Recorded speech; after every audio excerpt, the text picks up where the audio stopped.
Ay, nako. O, kayo naman. How about you guys? Tayo naman. Tama. Oo.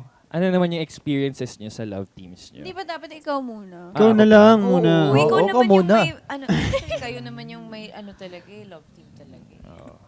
Well, ako din naman yung sa experience ko kay Kirsten. First off, yung kay Kirsten. Nagulat lang din ako na Dami yung fans nun. nakinagat kami Grabe. ng time na Yeah. yun talaga. Si Troy and Lina. Oo. Yes, si Kirsten. Actually, kahit ngayon nga, may mga nagko-comment Hanggang pa ngayon, eh. meron pa rin. Kirsten, shoutout sa'yo. Kung nasa Tumatak ka man. talaga no?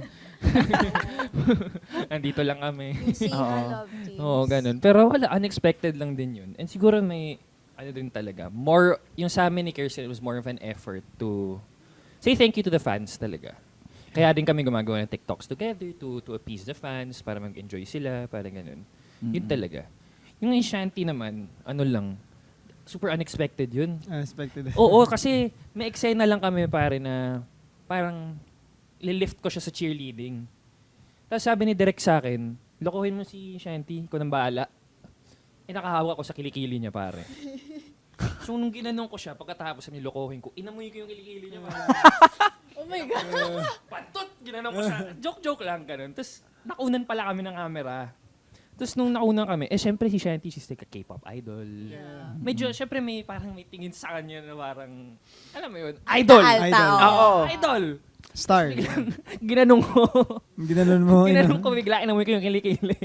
So ayun, parang nagka-traction na with her fans. Tapos after that, sinakin na namin after. Pero totoo naman talaga yung mga clips na that they see on TikTok, ganun na pinapost ng Maka Show. Parang talaga naging close na naman talaga kami. Tapos it just so happens na, kasi most of the time yung mga interactions nyo on set, tapos kukunan. Actually, most of the time yung people naman talaga yung naglalagay ng story Totoo. doon. Yes. Totoo Yun, it's yan, just your totoo yan. normal interactions on set. You're just being Totoo. friends. You're close. Pero once na-picturean kayo, na-video kayo, tapos biglang nilagyan na ng kwento ng fans, dun na yung magic ng love team or ng Totoo. partnership nyo. Yeah. Ikaw pare sa Totoo inyo, yan. Jill. Well, yung sa amin naman kay Jill, yun din, hindi ko rin in-expect. Kasi, akala ko kasi nung sa una sa Abot Kamay, parang, parang, ako lang yung may gusto sa kanya, ganun. Until such time na Kahit sinulatan ganun yung mga na ng- karakter natin, pre, no? Yung mga naghahabol, no? Oo, pre. Oo, Bakit ganun? papagod na nga ako eh. Hindi, I mean, kasi nung panahon na yun talaga, hindi ko din talaga in-expect na kakagatin ng tao. Kasi syempre, first ever project ko yun. Tapos tinapat ka agad ako kay Jill, kaila Miss Carmina, kaila Andre Paras yun. Pressure. Team Oo, sobra. Nakahawak ako sa naalala ko Saan first ka? eksena ko. Eksena kaagad namin ni Jill, nanginginig ako, hawak ko yung map.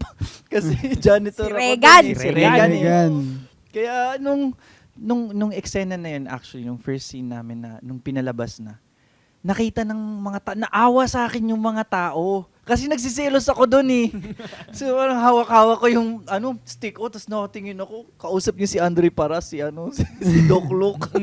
So ako noon parang, parang nakaramdam din ako ng, syempre parang inferior kasi syempre ako, parang in-imagine ko that time na bago lang ako sa industriya, ito mga batikan na, tagal na talaga, parang lumaki sa industriya, tapos ito lang ako, ganyan. Hindi ko alam na yung tingin ng mga tao, yun nga, sinabi mo, na iba pala, gano'n. So parang nakikita nila na nasasaktan talaga ako. Yeah, nagka-come through na Selos yung ako. magic sa screen na parang, ay, may something. Oh, and then, simula din nun, yun din yung simula na parang, nagko-content din kami, ganyan. Pero genuinely, hindi naman like yung pilit talaga. Like, I mean, Yun nga. ako sobrang hiya talaga ako. Okay lang TikTok tayo, ganun. Ganun na. Nakaduko pa, nagbabago pa eh. Jill, okay lang TikTok tayo. Ay, yung lang, yung May uso ngayon, hihi pa sa yung dulo, ganito. no? May hihi, Oh, please.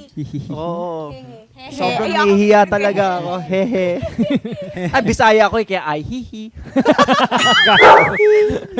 Oo. Oh, ito Kaya naman. yun, parang simula nun, parang doon na sunod-sunod until such time na sobrang naging close na din kami. So, kung ano yung nakikita na sa screen, on TikTok, yun, totoo talaga Yun na yun sa yun. totoong buhay kasi sobrang close kami ni Jill, best friends din talaga kami. And, ayun, sa experience ko na yun, masasabi ko din talaga na grabe din talaga yung mga mga tao kung paano sila magmahal nga ng mga love teams, Love ganyan. teams. Kasi sinubaybayan nila kahit hindi naman kami yung end game dun sa show, but until now parang ayun nga, parang May suporta pa rin. oo, ang dami pa ring TikTok na parang throwback, tapos music nilang multo, gano'n. Kaya parang natutuwa ako kasi parang grabe, dami din pala naming napasaya at dami naming mga taong na nagro-root pa rin sa amin kahit eto nga pa may mga iba-iba ng shows kami, iba-iba ng work. So ayun. Yun lang yung masasabi ko about Ito naman, love teams. Ikaw? kay Thea. anong- Wait ako, maraming kinikilig sa inyo ni Josh sa SOTF. And si Miss Marian pa. Oy! Ang inyong top fan. May top fan badge. Si Top Marian fan. Rivera. Si Ate Yan talaga, number 1 shipper talaga siya. Shout out Ate Yan, I love you. Love you po. About the partnership between you and Josh. Kami ni Josh, si Josh kasi, he's in the entertainment industry, he's a dancer, pero hindi siya showbiz eh. So, he's not as exposed and used to the love team culture, ganyan-ganyan. Pero naalala ko nung nalaman namin na permanent duo kami, nag-usap pa kami noon na sabi ko, alam mo, nararamdaman ko kaya tayo yung naging magka-pair kasi parang isi-ship, ganyan-ganyan. Pero never kami nakapag-usap na, sige, trabahuin natin to, ganun. Hindi, kasi si Josh, hindi siya nagsasalita. He speaks through the dance. Ako, introvert din ako Oo. Pero ako kasi yung type na, parang ayoko ng awkward silence, ganyan. So, if hindi siya magsasalita, ako na lang. Ako na lang yung mag-start ng convo, ganun. Hindi talaga. Ang hirap talaga. Parang ang ganun. hirap talaga. Tayo ngayon. Pero, from the beginning naman, it was very easy to work with Josh na agad. Parang somehow we just clicked. Pero, wala kaming relationship off stage masyado. Like, hindi kami nag-uusap, ganyan. Until, sa Stars on the Floor kasi, since it is a competition and medyo, it's a lot on us mentally. We have a life coach on set. And a psychiatrist on set. So, a psychologist on set. So, nag-meet kami with them, kaming dalawa. Tapos doon, nag-open up kami sa isa't isa. Tapos sinabi ko na nahihirapan akong ka-work ka. Kasi parang, minsan feeling ko na hindi ako makapagsabi na nahihirapan ako sa sayaw kasi natatakot ako na i-judge mo ako. Kasi may time no, naglalaro kami kasama pa namin si JM Irevere ng game. Yung parang mga conversation cards, ganyan. Tapos parang may tanong na something that you'd like to say to the other person. Ganun. Tapos parang sinabihan niya ako na, sorry Josh, expose kita. Sinabihan niya ako na parang, in competition culture, like, you can't be weak. Parang something like that. Tapos ako yung parang, I know that he did not mean anything bad by it. Yung pagtanggap ko lang, siguro na-trigger lang ako because growing up, parang I felt like I had to be strong all the time. Kasi yung parents ko, like, abroad, ganyan, tapos mag-isa lang ako dito, ganyan. So, parang ako na, okay, masyado ako mahina. Iyak ako na iyak. Palagi ako naiiyak sa sayo namin, ganyan-ganyan. So, sinabi ko yun sa kanya na, nahihirapan ako kasi pakiramdam ko, laging ako yung nagsastruggle. Tapos parang hindi kita maabot. Parang ang layo mo na agad. Ganon. And then, I'm happy because after that, immediately, I saw yung effort niya to reach out to me and to build a relationship with me. Kaya I think, nag-translate na siya on screen after that. Ayun. So, shout out sa'yo, Josh. Thank you for making that effort. I know that it's hard for you and it's also not the easiest thing for me. Pero yun naman yung thing with yung mga ganitong love team ganyan. Hindi naman talaga siya mag-work unless the both of you are putting in effort to make it work. Tama. And some shape or form, may relationship din talaga dapat kayo. And also, lalo na sa amin, kailangan talaga namin ng relationship kasi ang dami naming lifting.